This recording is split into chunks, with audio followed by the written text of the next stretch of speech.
আসসালামু আলাইকুম। আজকের এই ভিডিওতে দেখাবো বিকাশ অ্যাপ দিয়ে কিভাবে পল্লী বিদ্যুতের বিল পরিশোধ করা যায়। বিকাশ অ্যাপ দিয়ে বিল দিলে আপনাকে আর ঘন্টার পর ঘন্টা ব্যাংকে গিয়ে বা পল্লী বিদ্যুতের অফিসে গিয়ে বিল দেওয়ার জন্য বসে থাকতে হবে না।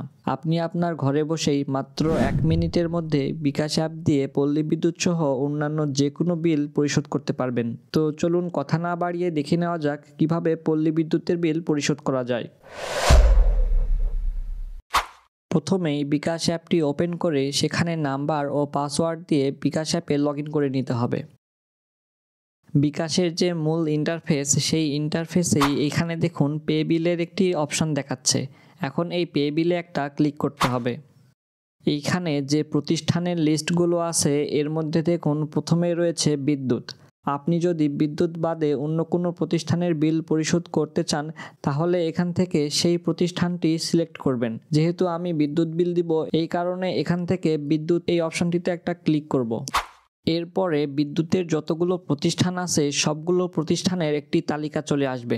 এখান থেকে আমি পল্লী বিদ্যুৎ পোস্টপেইড এই অপশনটি সিলেক্ট করব, কারণ আমার বাসাবাড়ির বিদ্যুতের লাইন পল্লী বিদ্যুৎ পোস্টপেইড।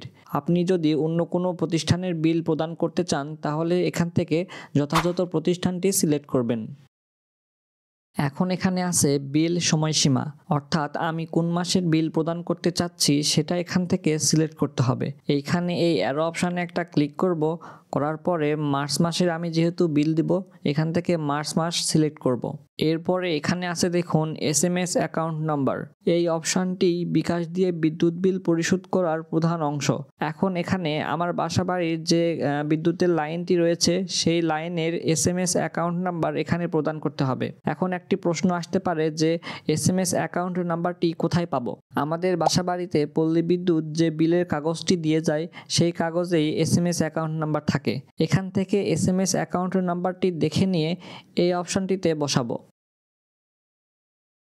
এরপরে এখান থেকে পে বিল করতে এগিয়ে যান এই অপশানে একটা ক্লিক করব। এখন এই পেজটিতে আমার যে পরিমাণ বিদ্যুৎ বিল এসেছে সেই পরিমাণটি দেখাচ্ছে। এখানে ভালো করে লক্ষ্য করবেন আপনার SMS অ্যাকাউন্ট নাম্বারটি ঠিক আছে কিনা। আর আরেকটি বিষয় লক্ষ্য করবেন কোন মাসের বিল। সবচেয়ে ভালো হয় এখানে আপনাকে যে বিলের অ্যামাউন্টটি দেখাবে সেই অ্যামাউন্টটি আপনার পল্লী বিদ্যুৎ অফিস থেকে যে বিলের কাগজটি দেওয়া হয়েছে সেই কাগজের অ্যামাউন্টের সাথে মিলে কিনা সেটা চেক করে নেওয়া। তাহলে হয় কি একটা বাড়তি সাবধানতা অবলম্বন করা হয়, অর্থাৎ আপনি ভুল করে অন্য কোনো অ্যাকাউন্টের বিল পরিশোধ করতেছেন কিনা সেটি বোঝা যায়। ওকে, এখানে সব ইনফরমেশনগুলো দেখে নিব। এরপরে পরের ধাপে যেতে ট্যাপ করুন এই অপশানে একটা ক্লিক করব। এখন এখানে পিন নাম্বার দিন এই অপশানটিতে আমার বিকাশের পিন নাম্বারটি দিয়ে দিব। পিন দেওয়া হয়ে গেলে পিন কনফার্ম করুন এই অপশানটিতে একটা ক্লিক করব। এরপরে পে বিল করতে ট্যাপ করে ধরে রাখুন এই অপশানটিতে ট্যাপ করে ধরে রাখব। তাহলেই আমার বিদ্যুৎ বিলটি পরিশোধ হয়ে যাবে। বিদ্যুৎ বিলটি পরিশোধ করার সাথে সাথে বিকাশ থেকে এরকম একটি সাকসেসফুলি পেইডের মেসেজ আসবে। ওকে, এখন আমি পরবর্তী এই অপশানটিতে ক্লিক করে পরের ধাপে যাব। পরের ধাপে আসার পরে এখান থেকে আমি রিসিপ্টটি ডাউনলোড করব। আপনি চাইলে এখান থেকে রিসিপ্টটি ডাউনলোড করতে পারেন, আবার না চাইলে নাও করতে পারেন, তবে রিসিপ্টটি রাখা ভালো। তবে এখানে আরেকটি বিষয় আছে যে আপনি শুধুমাত্র যে এখনই রিসিপ্টটি পাবেন এমনটি না। আপনি যদি বিদ্যুৎ বিল পরিশোধ করে থাকেন তাহলে আপনি পরবর্তী যে কোনো সময়ে এই বিদ্যুৎ বিলের হিস্ট্রিটা ওপেন করলে এখান থেকে আবার রিসিপ্ট ডাউনলোড করতে পারবেন। এই কারণে রিসিপ্ট নিয়ে খুব বেশি প্যারা নেওয়ার কোনো প্রয়োজন নাই। আমি আপনাদের একটু রিসিপ্টটি ডাউনলোড করে দেখাই। দেখুন এই রকমের কিন্তু বিকাশ আপনাকে একটি রিসিপ্ট দিবে। আপনি চাইলে এই রিসিপ্টটি সংগ্রহ করে নিজের কাছে রাখতে পারেন। নিচে এখানে একটি অপশান আছে দেখুন, পরবর্তী বিল পেমেন্টের জন্য অ্যাকাউন্টটি সেভ করে রাখুন।